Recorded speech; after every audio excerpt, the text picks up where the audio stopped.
नमस्ते, मेरा नाम डॉक्टर राधिका केड़कर है। मैं एक साइकेट्रिस्ट हूँ, साइकोथेरेपिस्ट हूँ। अकोला में प्रैक्टिस करती हूँ। इस वीडियो में हम कॉग्निटिव डिस्टॉर्शंस के बारे में बात करने वाले हैं।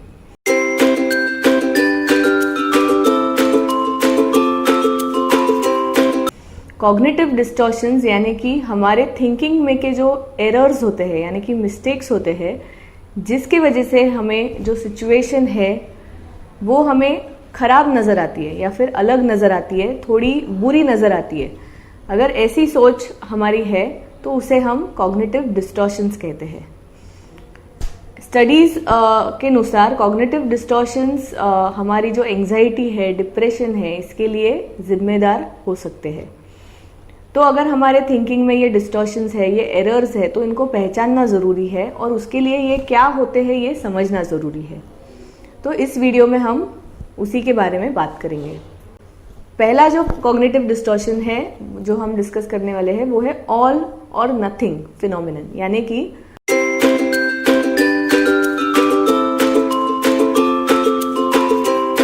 ब्लैक और व्हाइट। यानी कि अगर कोई इंसान हर एक चीज को अगर ऐसे नजरिए से देखता है कि अगर फुल है, कंप्लीट है तो वो ठीक है, नहीं तो फिर जीरो, यानी कि 0 या 100।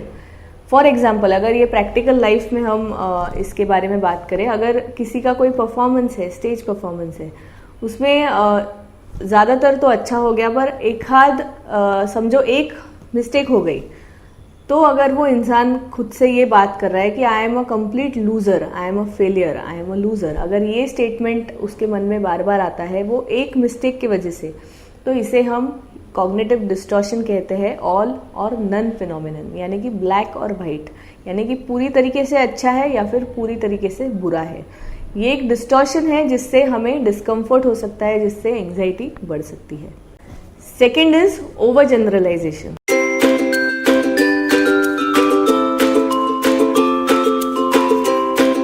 यानी कि जो इंग्लिश में जो ये दो शब्द है ऑलवेज और नेवर, अगर इनका प्रयोग आपके थिंकिंग में ज़्यादा हो रहा है, फॉर एग्जाम्पल ये मेरे साथ हमेशा ही होता है, अगर ऐसा आपका एक सेल्फ टॉक है, अगर आपकी ऐसी सोच है, तो उसे ओवर जनरलाइजेशन कह सकते हैं। क्योंकि ऐसा नहीं हो सकता कि हमेशा ही आपके साथ कुछ बुरा होता है या फिर हमेशा ही एक ही चीज़ बार बार होती है, ऐसा नहीं होता यूजुअली। ये यूजुअली थिंकिंग में होता है कि मेरे साथ हमेशा ही ऐसा होता है, या फिर मेरा कोई काम कभी भी ठीक नहीं होता।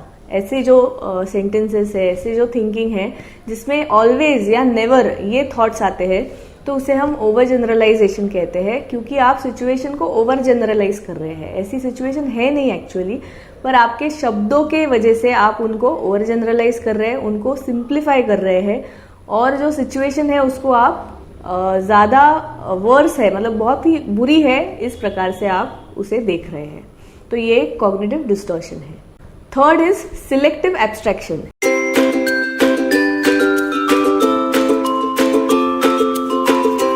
यानी कि कोई भी सिचुएशन में एक ही कोई दो चीज के ऊपर फोकस करना और उसके प्रति एक नेगेटिव थिंकिंग होना या फिर नेगेटिव थॉट होना। प्रैक्टिकली अगर हम इसका एग्जांपल लें, तो अगर कोई समझो आप कोई पार्टी अटेंड कर रहे हैं और उसमें अगर कोई इंसान है जो आपको इतना पसंद नहीं है पर वो भी उस पार्टी में है, तो ऐसे सोचना या ऐसे कहना कि उस इंसान की वजह से मेरी पूरी पार्टी खराब हो गई, ये सिलेक्टिव एब्स्ट्रैक्शन है। क्योंकि आप एक छोटी सी इवेंट को, छोटे से एक जो सिचुएशन है उसको आप पूरा आपका फोकस दे रहे हैं, और आपकी जो पूरी पार्टी है जिसमें आपने थोड़ी मतलब आई एम श्योर कि मजा भी आया हो उस पार्टी में, पर आप उसको कंसिडर ही नहीं कर रहे और आप बोल रहे मेरी पूरी पार्टी खराब हो गई। तो ये एक सिलेक्टिव एब्स्ट्रैक्शन का एक प्रकार है, और इसकी वजह से हमारी जो उदासीनता है, डिप्रेशन है, एंजाइटी है, बढ़ सकती है। Fourth is disqualifying the positive.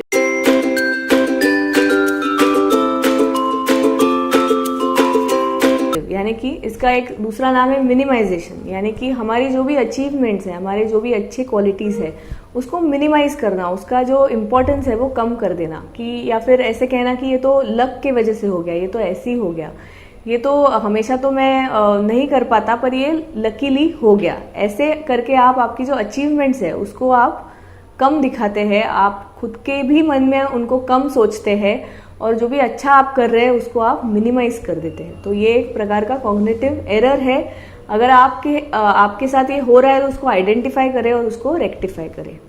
Next is jumping to conclusion.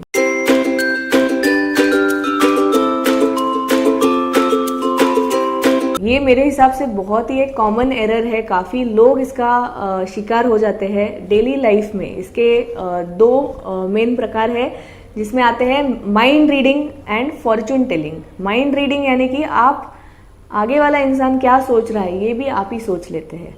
ये बहुत ही कॉमनली होता है सबके साथ, हम कंक्लूजन पे आ जाते हैं। फॉर एग्जाम्पल अगर आपको देख के कोई नहीं मुस्कुराया तो आप सोचते हैं कि इसको मैं शायद पसंद नहीं हूँ।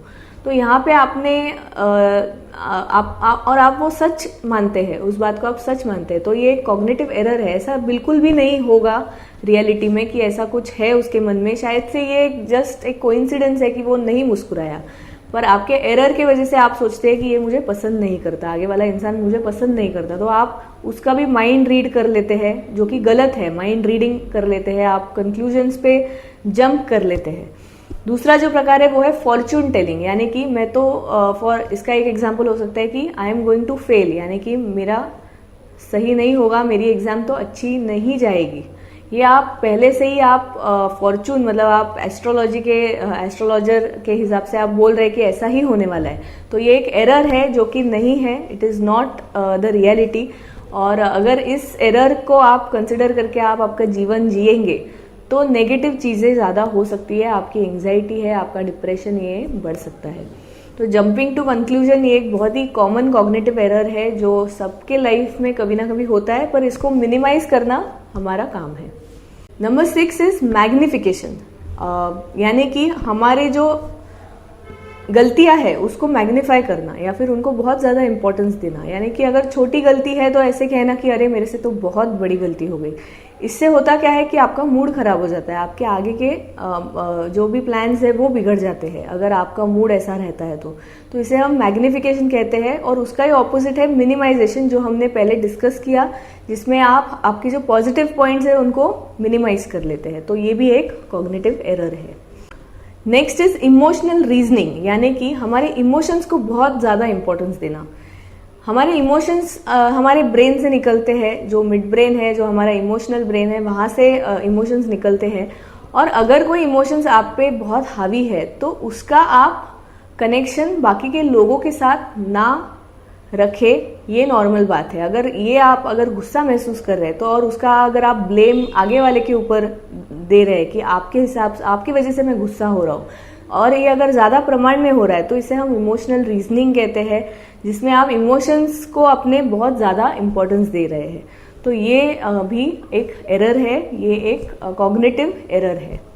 Next is should and must statements, यानी कि इंग्लिश भाषा में जिसे हम शुड कहते हैं, जिसे हम मस्ट कहते हैं कि ये चीज़ तो मैंने करनी ही चाहिए, ये चीज़ तो सामने वाले ने होनी ही, ये मुझे चाहिए ही चाहिए, या फिर ये सामने वाले ने मेरे साथ ऐसा ही बर्ताव करना चाहिए, मतलब it should happen like that, it must happen like that. ये जो स्टेटमेंट्स अगर आपके लाइफ में, अगर आपके डेली कॉन्वर्जेशन में, अगर आपके सेल्फ टॉक में ज़्यादा है तो आपको दिक्कत जा सकती है, क्योंकि शुड और मस्ट इसके हिसाब से दुनिया नहीं चलती। Life is not fair. तो ये आपके फुलफिल नहीं होंगे, ये जो एक्सपेक्टेशंस है ये फुलफिल नहीं होंगे और आपकी एंग्जाइटी जो है वो बढ़ सकती है। तो ये अगर आप अगर ऑब्जर्व करते हैं कि आप ऐसी सोच रखते हैं कि ये ऐसा ही होना चाहिए, जो आप प्रयोग अगर ज़्यादा कर रहे हैं, तो ये आपको कम करना चाहिए सेल्फ टॉक में। अगर ये आपके थिंकिंग में ज़्यादा है तो इसको आप कम करें। नेक्स्ट इज लेबलिंग और मिसलेबलिंग।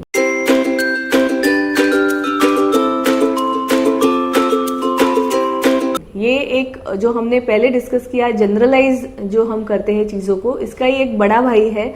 जनरलाइज हम सिचुएशंस को करते हैं, लेबल या मिसलेबल हम लोगों को करते हैं। खुद को कर सकते हैं, दूसरों को कर सकते हैं। खुद को कर सकते हैं, एक छोटी सी भूल के लिए खुद को बेवकूफ़ मान सकते हैं, ये लेबलिंग करना हो गया। एक छोटी सी भूल की वजह से आप बेवकूफ़ नहीं होंगे। तो अगर आप ऐसे खुद को लेबल कर रहे हैं कि मैं तो कुछ भी नहीं कर सकता, या फिर मैं नाकामयाब हूँ, या फिर मैं XYZ, जो भी आप लेबल लगा रहे हैं खुद को या दूसरों को, तो it is a form of cognitive error, it is a form of cognitive distortion. इसकी वजह से आप मतलब इसको सच मान के आप नहीं रहना, क्योंकि इसकी वजह से आपकी लाइफ नेगेटिव हो सकती। तो that was about it. And lastly, personalisation.